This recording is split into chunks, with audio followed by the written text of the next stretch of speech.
This is the first burpee workout of the year, and it feels like I'm slowly emerging from the Christmas fog. Over the last couple of weeks, there's been loads of factors that have adversely affected my fitness. You know, some of the main ones being, of course, the Christmas booze. And drinking alcohol leads to disrupted sleep, poor, low-quality sleep. I've had very little exercise. Even the walking has taken a hammering. You know, usually I do quite a lot of walking. Usually, around 15,000 steps a day. And that's just gone down to barely anything at all. What else? Erratic meals. You know, sometimes I'll get to the end of the day and I usually have a certain number of fruits that I eat. And I'll get to bedtime and, you know, I'll find I've not eaten any. So all these things affect fitness. But it does feel like I'm coming out the other side, and I'm sure you feel the same. Ready to tackle the new year, set some new goals.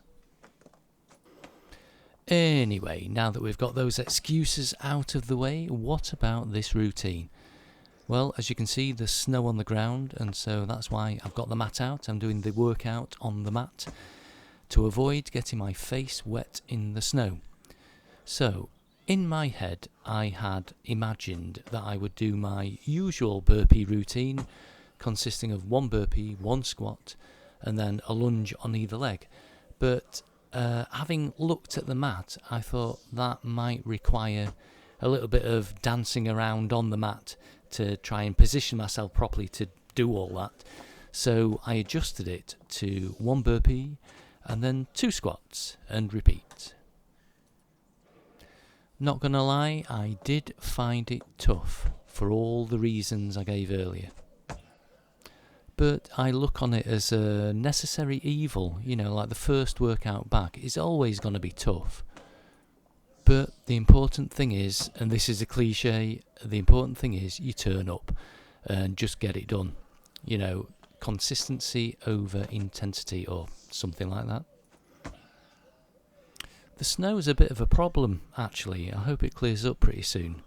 I do not like doing a workout on the mat. I mean, for a start, it gives a little bit.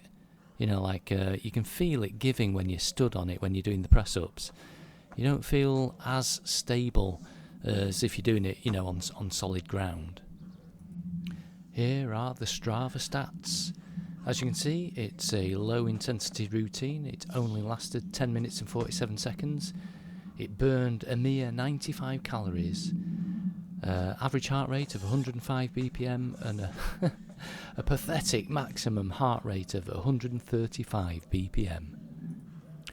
Goodbye Strava, hello Garmin. I really don't know what to make of this graph. I mean, look at the way the heart rate troughs, and it's like the exercise is constant all the way through, apart from there was a point where I took my jumper off, so maybe that tiny break caused my heart rate to drop, but I don't know. This thinks that I did 3 minutes 48 in zone 2. That was the biggest zone there. Nothing in zone 5. I don't know. I've still not figured out all these zones. On with the show. Time to shut up.